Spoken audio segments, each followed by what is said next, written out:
Welcome back to the CompareSoft podcast, and thanks for joining us. We've just had an incredible chat with the head of workspace solutions at Abri, Laura Wright. There were some amazing topics covered in this podcast. She touched on the challenges of managing a large building space with leaky roofs and fire hazards, her best people management strategies for prioritizing employee well-being, the impact that COVID had on facility managers and the commercial building industry, and the power of using IoT-Tech in FM. A bit of background on Laura. She is the head of workspace solutions at Abri Group and has worked with well-known companies including CBRE and Johnson Controls. She has worked across the technology, office and housing sectors and has managed a 155,000 square foot building for a global blue chip company. Recently, Laura has been a speaker at the Facilities Show and has also written an article for the Government Business magazine called The Office Isn't Dead, It's Just Changing. So let's get into it. Well, first of all, Laura, thanks for joining us today. We really appreciate your time to talk to us about facilities and workplace management. I'm Lauren, our podcast organiser. As I mentioned in previous messages, we find that facilities teams are often underrated, which I'm sure you agree with. Yeah, for sure. So hopefully with your podcast today, we're going to further highlight the importance of FM to our audience. We do these podcasts to get insights from experts in the facilities management field, and we learn a lot from their experience. And we understand Abri has over 35,000 homes and is head of workplace solutions. We know your insights today will be very helpful to our listeners. So with all that said, I will pass you over to our hosts, our senior research analyst, Charlie, and head of content, Ryan. Thank you very much, Lauren. And thank you so much for chatting with us today, Laura. We really appreciate it. And we know this podcast will be really good for our listeners. So we'll start at the beginning. Can you touch on your journey from studying English Lit and Medieval Studies, which I have to say is one of the most unique and coolest titles for a master's so far on the podcast, to head of workplace solutions at Abri? Yeah, I guess it's interesting that you picked up on that. I do have, like loads of people in FM, I did completely fall into it, as you can tell from what I studied. And what was happening was that I was doing my master's in medieval studies, which is a really practical, fully engineering based subject. Um, and I needed some money. So I got a agency job working with JCI on the closure of BBC Bush House, which was an incredible project to be a part of, and my introduction to facilities management. But what was interesting was that I genuinely did actually find that my studying did help me. So I was able to read through documentation incredibly quickly because I was just used to having to read through stuff and then finding out salient points. So when I was at BBC Bush House, I was having to read like documents about the Olympics, and they were preventing us from collecting waste at certain times. And I was reading through these massive documents and finding out, okay, we can do it at this time, at this day, if we turn right. And that was helpful. But yeah, so I started off as an agency worker, and then I just found that I loved it, which was a total surprise to me.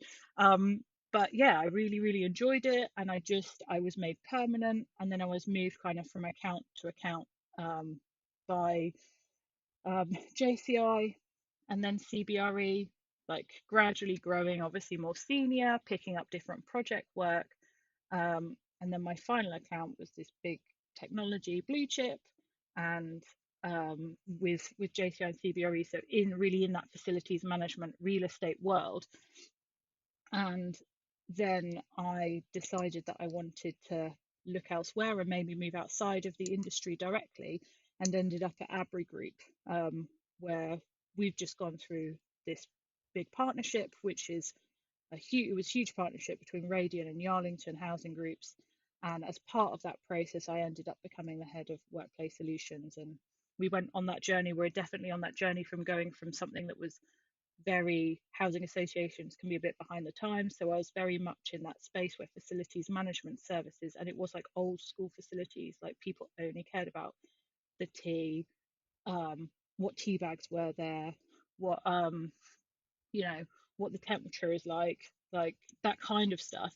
And now we really are moving more into that workplace kind of forward looking facilities management space, That's not to say I don't love the title of facilities management still, but that was to signify that change and to kind of like we're more strategic, we're more open minded, and we're looking forward into the future in a way that the service wasn't before I had arrived. So yeah, that was kind of a whistle stop tour of how I came to end up at Abri.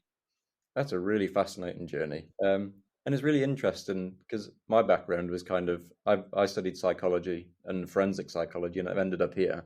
And it's the transferable skills you take from uni. So that's really interesting. And the title thing you spoke about as well, because as we mentioned, facilities is often underrated. So yeah, that's really interesting. Going back to your time at CBRE, we read that you're responsible for managing a 155,000 square foot building, which is absolutely incredible. Um, I'd be really interested to know what were the challenges involved in managing such a large space. Yeah, really great question. And actually, looking back now, I would kind of think like, oh, it didn't feel that large at the time, but actually, it was quite a big space. So part of it was like mothballed, and actually, that is its own problem as well. So there was like maybe 20% was mothballed, so that was a challenge. Also, that building was really, really like wide, so there was a huge flat roof. So my biggest problem, in all seriousness, there was the roof, um, and keeping that, stopping the leaks coming in. That building leaked like nothing else that I've ever worked at. Um, and part of it was also we had subtenants, so there was kind of quite a few. There were maintenance issues going on. We had it was really an incredible design. There used to be this path outside, and we had SSE's HV plant room literally in the center of the building. So that was a great one for like fire risk and accessibility for SSE.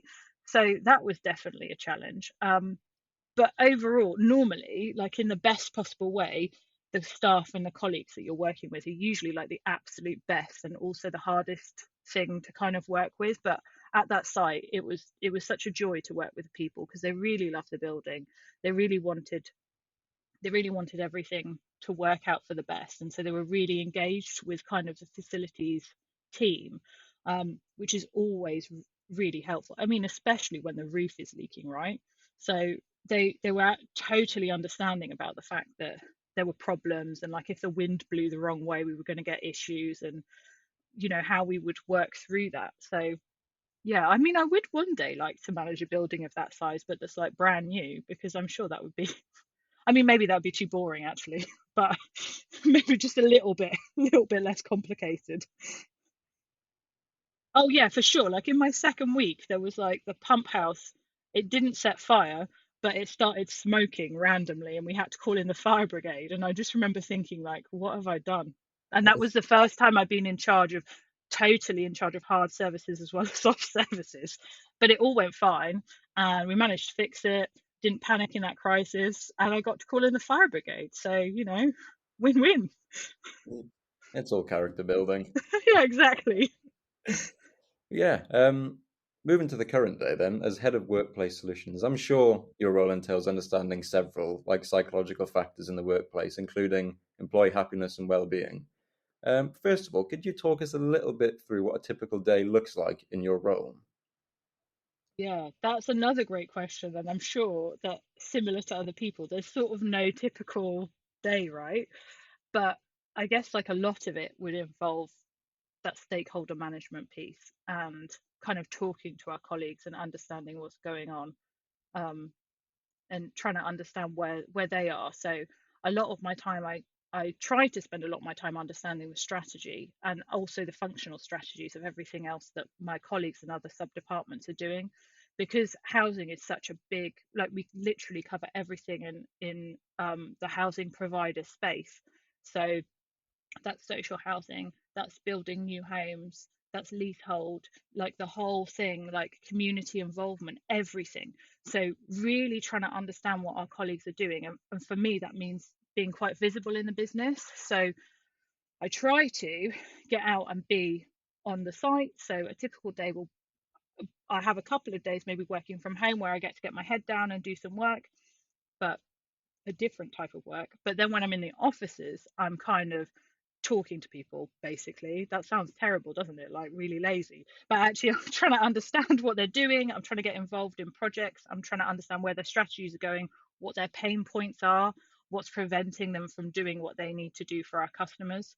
And spending a lot of time with my team trying to upskill kind of them so that they're understanding of the strategies and things like that as well as there, because we are housing, so we've got a real domestic property focus.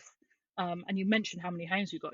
That's an enormous amount of homes, so a lot of our systems and processes and compliance is really very focused on the domestic. So I need to be quite strong in trying to make sure that my team then understands, like, this is what housing does and it's great and that's the core part of our business, but also you need to be aware that this is the difference in FM and this is how we fit in.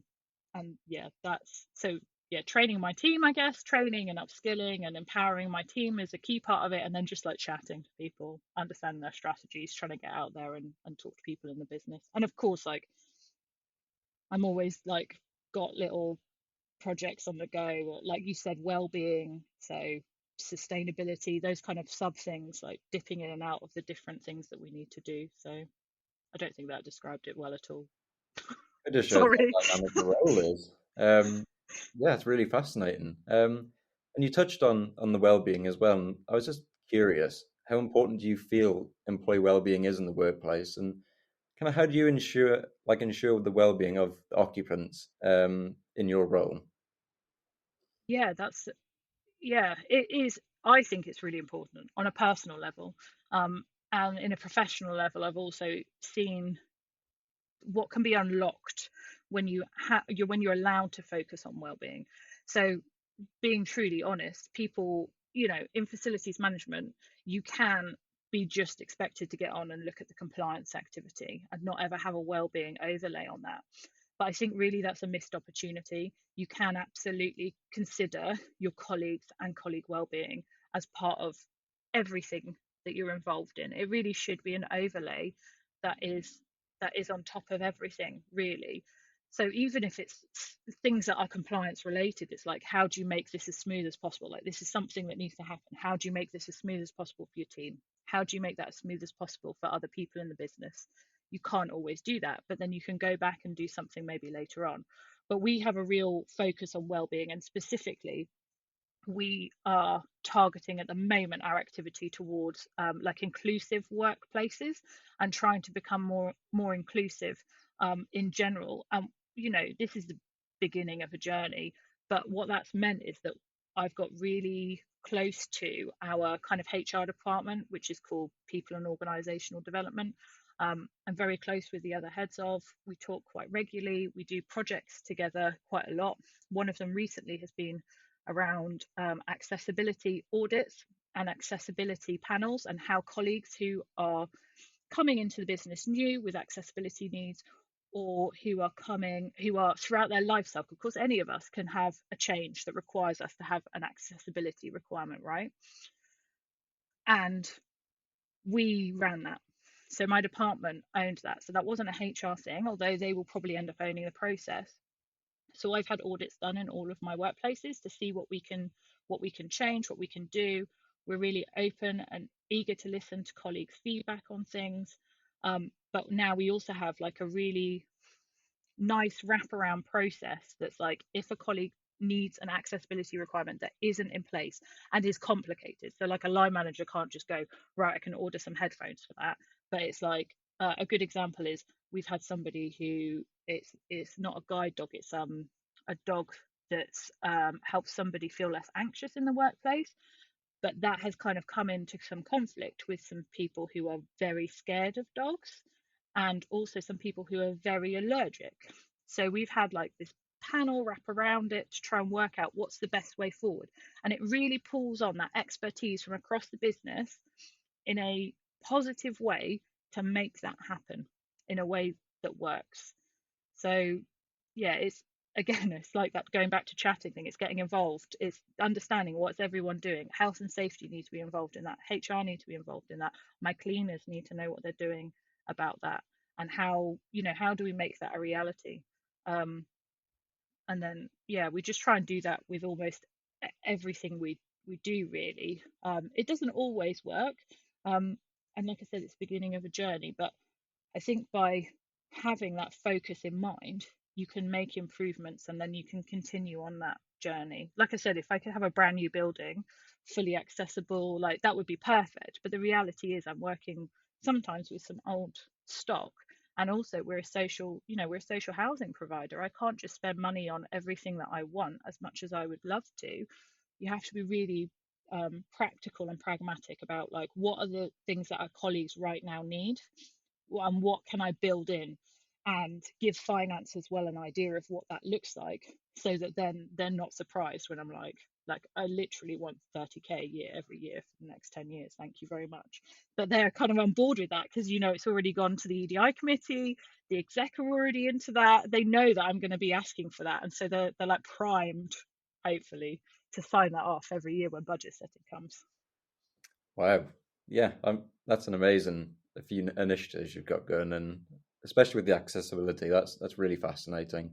And I guess you've kind of touched on it, but again, I'd be interested to know what people management strategies have you found to be the most successful in the workplace?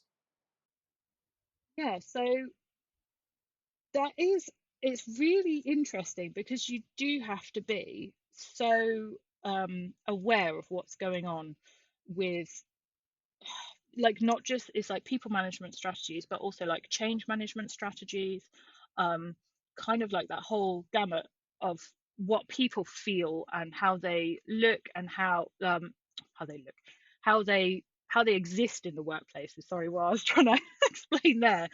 And I think we've been doing a lot of work around psychological safety recently, in Abri. So both at psychological safety within my own team, but also wider in Abri, kind of so that people give that feedback and feel comfortable talking about things.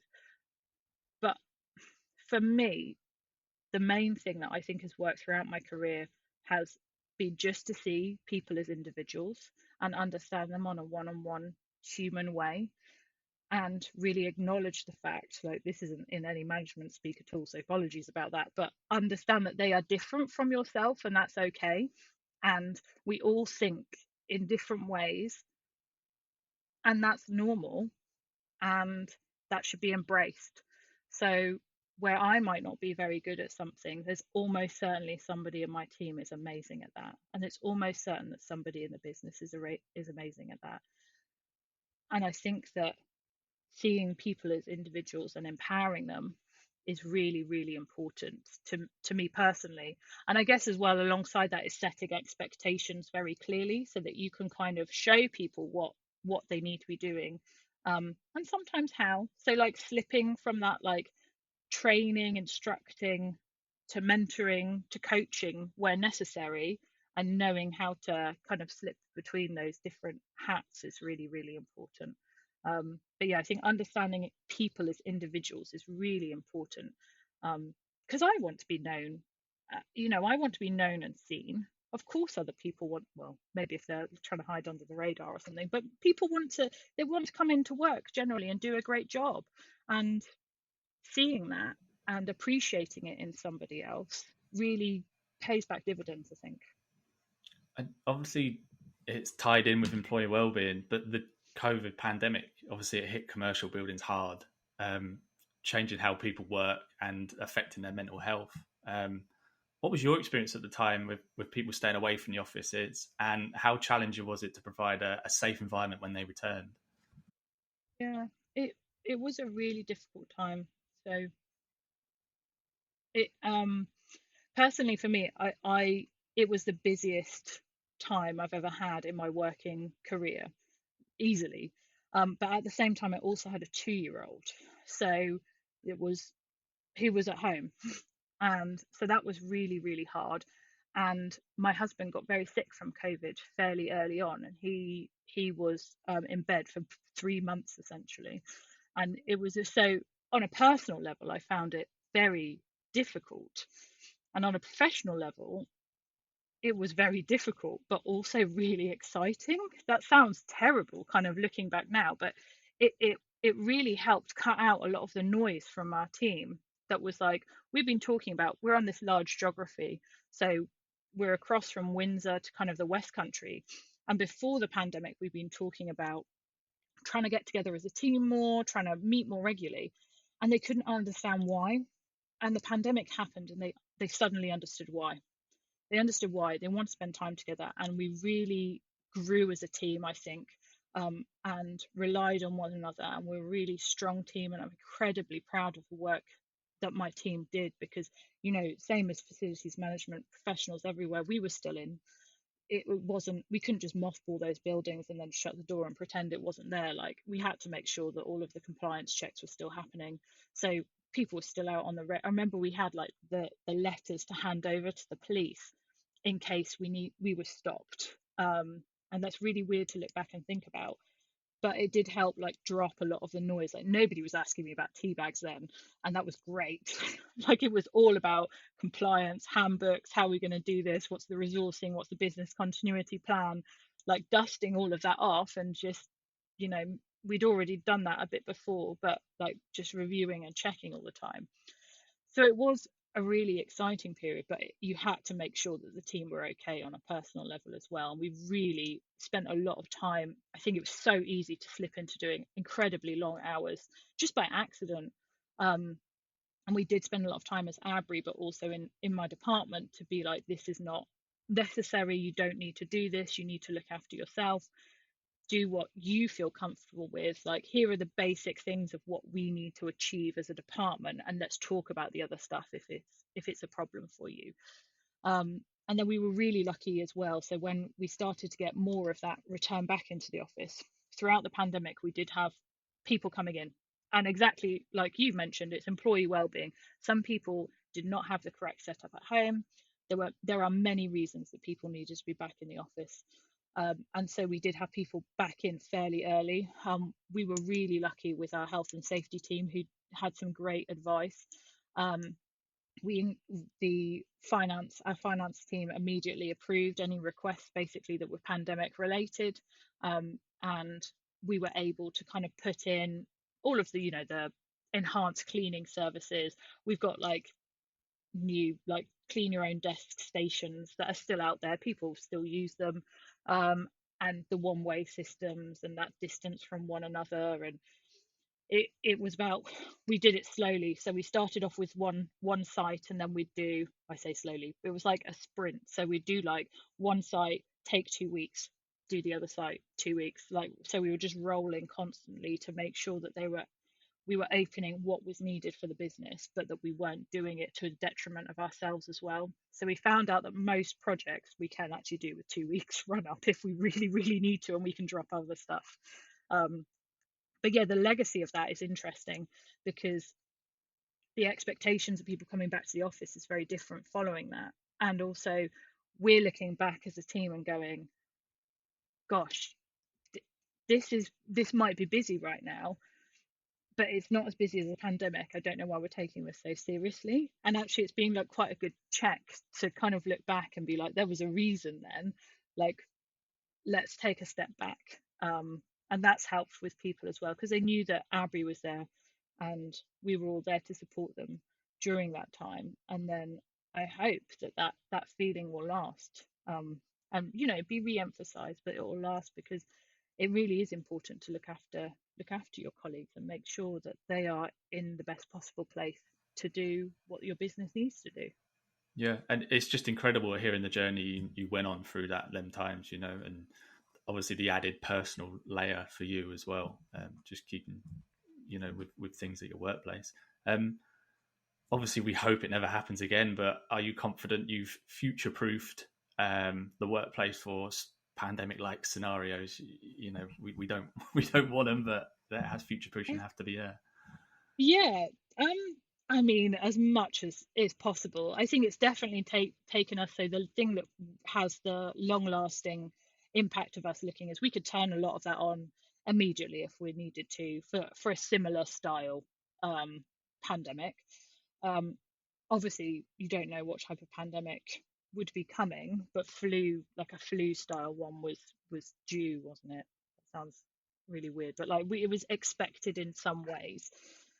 The interesting bit that we're looking at now is HSE kind of beginning to be a bit hotter on that ventilation and the rate of airflow in offices, we've still got rooms that are shut, that have no ventilation at all. So we've got a rolling project now to go in and fix all of those areas with no ventilation.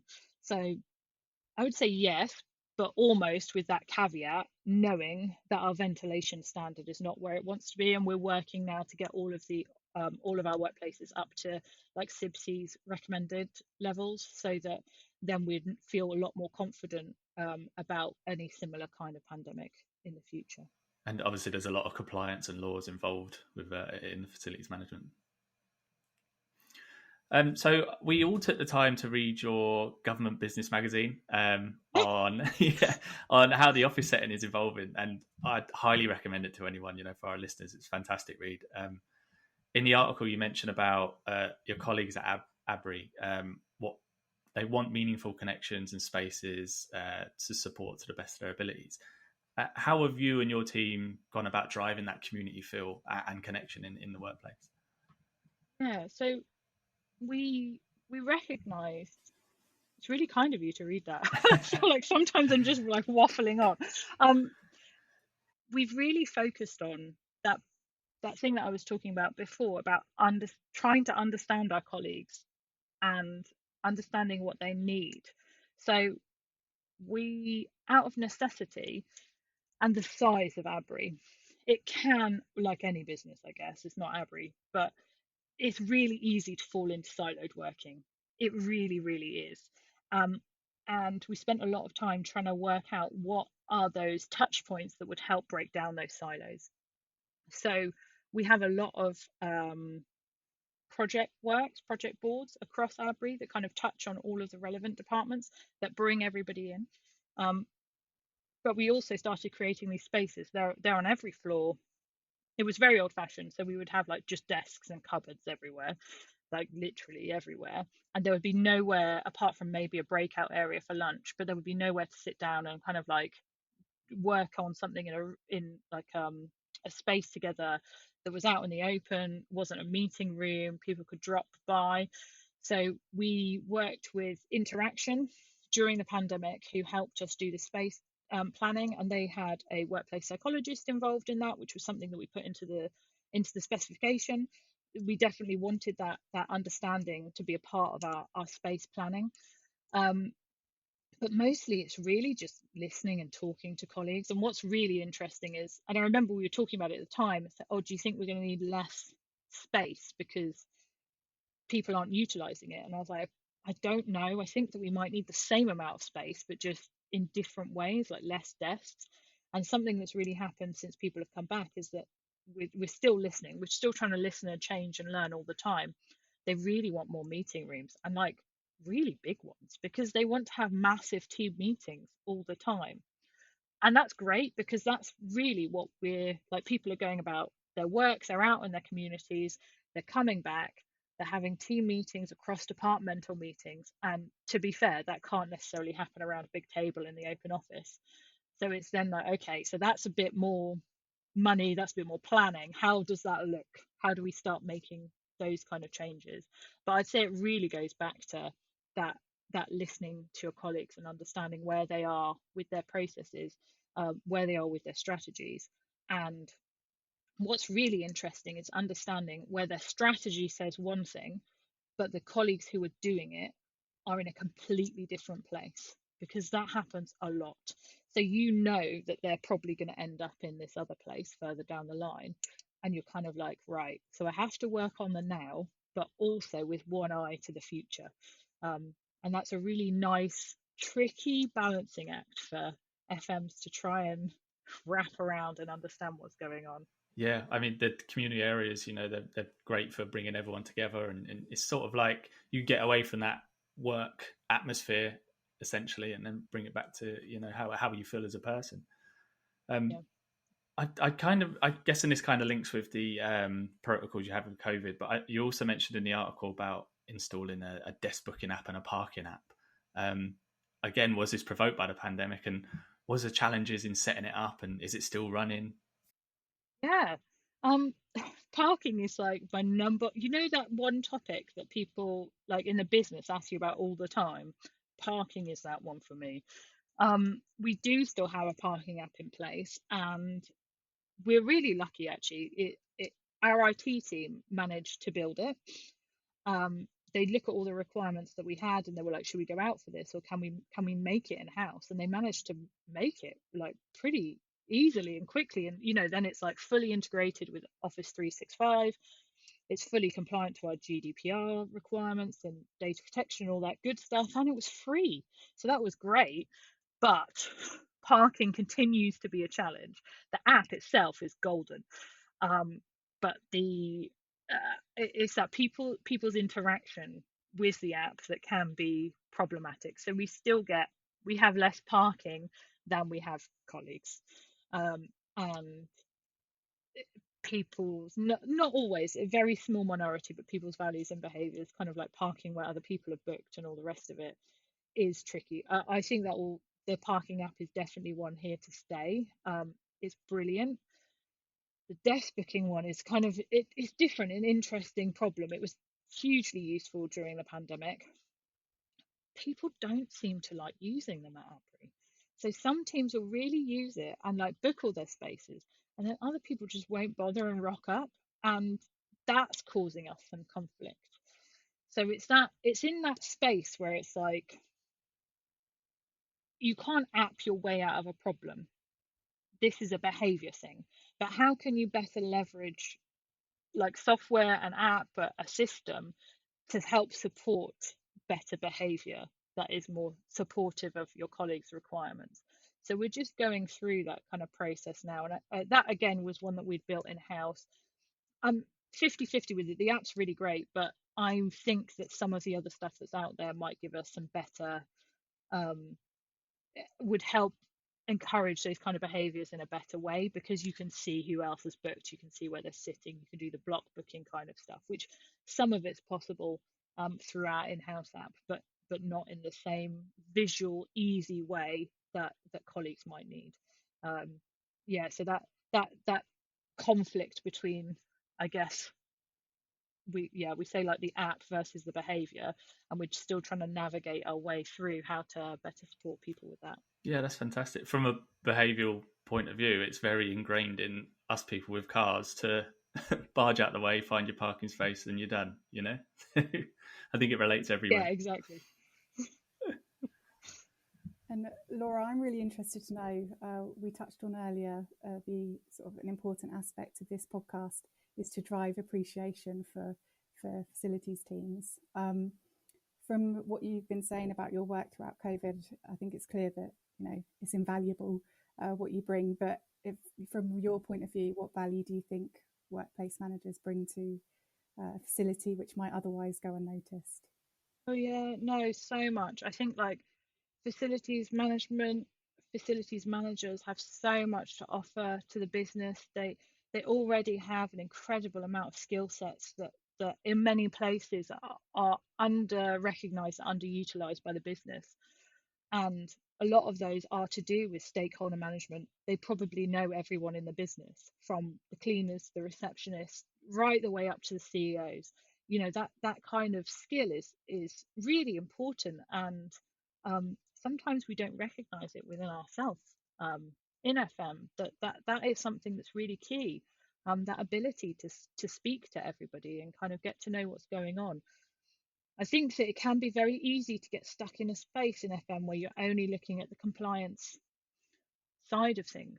But that is, again, really key. If you don't do that, there's risk there for the business. And that's really important. So you're providing that assurance to the business. You are keeping people safe. And I always think, I guess because of my background in English literature, right, is that facilities management is a bit like the theatre. We're stage management. We're not the show, but without us, the show wouldn't happen. Like, how could you do it without all of those people behind the scenes sorting it out? And yeah, I think that those skills around the assurance, the compliance, those people skills, they're incredible, and I think when they are valued by an organization, they can really see what that opens up. And I'm really grateful to work at Abri because they have recognized that that is the contribution that we can make when we're able to do that. And part of that is through making it clearer where we are aligned to the strategy. So saying you wanted us to do more around inclusive communities. Look what we are doing about our own internal Abri inclusive community. And sometimes it's about, I find it really hard, but it's about blowing your own trumpet, right? And saying like, look what I do, look what my team can do. And recognizing the things that you do day to day are not things that other people can do day to day. Not anybody could have sorted out this stuff. Facilities management teams are incredible. Totally right about the pandemic. Different types of teams would have just not been able to have followed that reactive but also forward thinking, making sure they're aware of the compliance and doing that all at an incredible pace. Those are real skills. So it's a really exciting industry, and I do think it is underappreciated, but I do feel like change is happening, and we're seeing more and more an acknowledgement that facilities management has something to say that's really important to hear.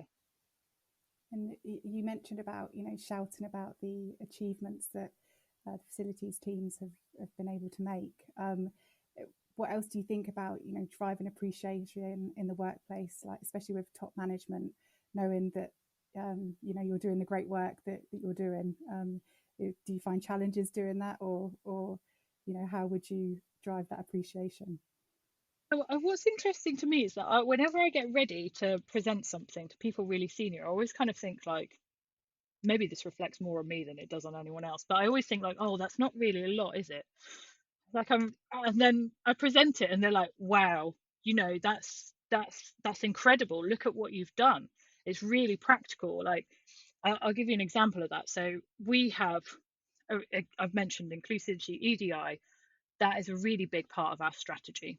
So I presented to the EDI committee, workplace solutions and EDI, what we're doing. The feedback following that, and I thought, gosh, we're not as far along in this journey as I hoped I'd be. When I was gathering it, and I was like, oh, look, I still have this plan, and I'm only midway through parts of it, and I've only done this. And they came back and they just said, you know what, Laura, this is incredible. You have done stuff. The rest of Abri is still in data collection. You've just gone out there and started doing things that are making a tangible difference to your colleagues' lives.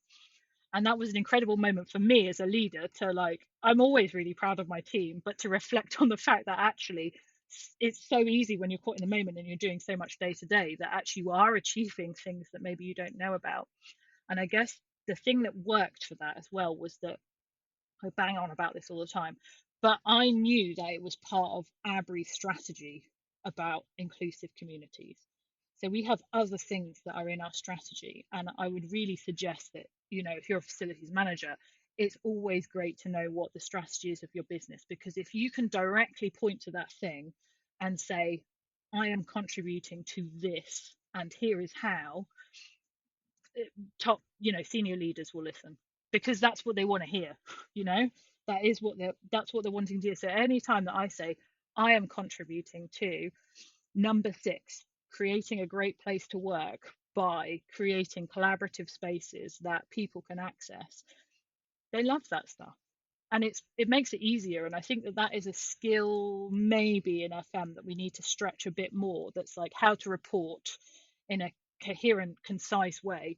Yeah, sure, they love the compliance bits of it. They do want to hear 100 out of 100, 100% compliance for gas boiler servicing. Great, fine. But there's that, you've got to learn how to do that qualitative bit alongside that to then shout about it and kind of, this is a success, and here's how I contribute to your strategy, to our strategy, and this is what we're doing together. They love that stuff. That's fantastic. You've given us some really, really good answers. This has been a really good podcast, and I thought we'd kind of finish up with a little bit of tech talk and tools. So a lot of the FM experts we've spoken to in previous podcasts seem to find a good balance between using tools like software and spreadsheets. Could you maybe talk us through some of the tools that you use to manage the workplace and how they help your role? Yeah, Yeah, that's a really interesting question. And the reason it's interesting, because I was talking with some of my network about this recently, because moving from somewhere like CBRE and JCI, we had incredible software that was really specific to facilities management, that was very, very helpful, that I miss because when you work in housing, rightly, everything is geared towards domestic properties. So we use a big platform. So instead of a CAFM system or similar, an integrated whatever they're called now, IWMS, we use open housing, which clues in the title is a housing system, but it's still an asset management system. Working with that, that's completely optimized and rightly for a housing association. But it's really, really frustrating as a facilities management person to be like, yeah, but our asbestos compliance isn't working quite the same way, so it's not flagging it quite correctly in here. That being said, it still does a lot of it that is very, very good, and actually having something that's integrated and the rest of the business needs is also really helpful. So we're all singing off the same spreadsheet, but singing off the same spreadsheet. Songbook. But that does mean that alongside that, I do need spreadsheets, and I love Excel, but in some cases they are absolutely a necessary evil. I would prefer that information to be on a CAFM system in certain circumstances. But we make it work, and it's kind of it's what's needed really. But I think we haven't quite fully utilized and understood. So we're on, I mentioned it before, Office 365 and SharePoint, and how that can be utilized. I think we're only just the beginning of unlocking what that can do for us, because we've made some really, people who are listening and use SharePoint might just think, oh my gosh, you're so behind the times. But we've got things where now we've got our risk assessments in a specific library, and they've got the annual review date that then flags it directly to us 4 weeks before those reviews are due. So we can't put that on open housing. But how can we build our SharePoint to better help us with that knowledge, to build up that knowledge and make sure that information is there and also accessible for the team. So what's cool about SharePoint is that we've got that library, but then there's like a little page ahead of that for our colleagues, especially if they're new or they need a refresher, that's like, this is what a risk assessment is, this is the role of workplace solutions, this is how it works.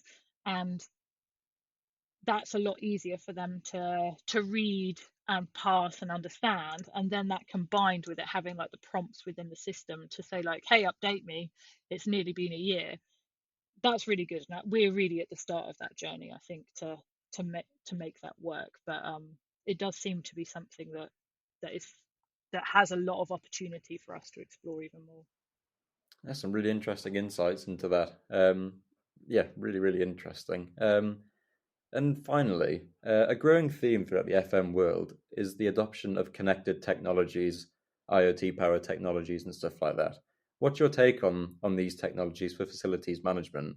And do you deploy any at Abri? And does it help your role at all? I think IoT is incredible. And I've seen a lot of places where it's sort of, maybe when it was more in its infancy, and it was so helpful and opens up that like data. They helps you make data-driven decisions, help you understand what's happening in the real here and now. We do not have anything like that at Abri, but that doesn't mean that we won't. That's certainly something that I would love to look at and want to do going forward. We're planning, we're trying to future-proof now, right? So we've got a new BMS system that's coming in, and it can do some of that stuff. I'm not going to get it in the first time round, but I'm trying to build everything so that I can bolt these things on later down the line. I mean, we literally count heads with like a clicker still, and that's horrific.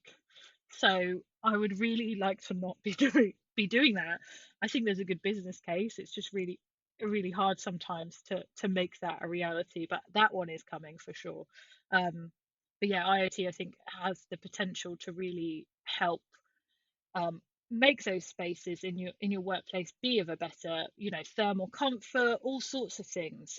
It's really it's really exciting. And I saw some really interesting stuff about water management and reducing, the leaks in the system using IoT, and think like, wow, that's incredible. And leak detection and Legionella risk and all the rest of it. I think, wow, that this stuff is really going to help make our workplaces safer and save money and reduce our carbon consumption. So it's really, really exciting. And yeah, I wish I was more of the cutting edge of things, but I'm probably just going to be lagging behind very slightly. I'm really interested to see what the future of FM tech will be, and definitely the power of IoT and Industry 4.0 and stuff like that. But yeah, that's it from us. Do you have anything further you'd like to discuss before we wrap things up? I don't think so. Just thank you for having a chat. It's been really nice. Oh, thank you for coming on. It's been absolutely fantastic. Your insights have been super useful. And I'm sure our listeners will be very, very excited to hear this podcast. And there we go. That's it for today. A huge thank you for Laura for taking the time to chat with us. As a seasoned expert and a head of workplace solutions, we know your insights have been very helpful for our listeners, and I hope you've enjoyed chatting to us too. Absolutely. As always, this podcast will be live on our website, Spotify, Apple Podcast, and you can watch the full video on our YouTube channel. We'll be back soon with more amazing guests like Laura. Bye for now.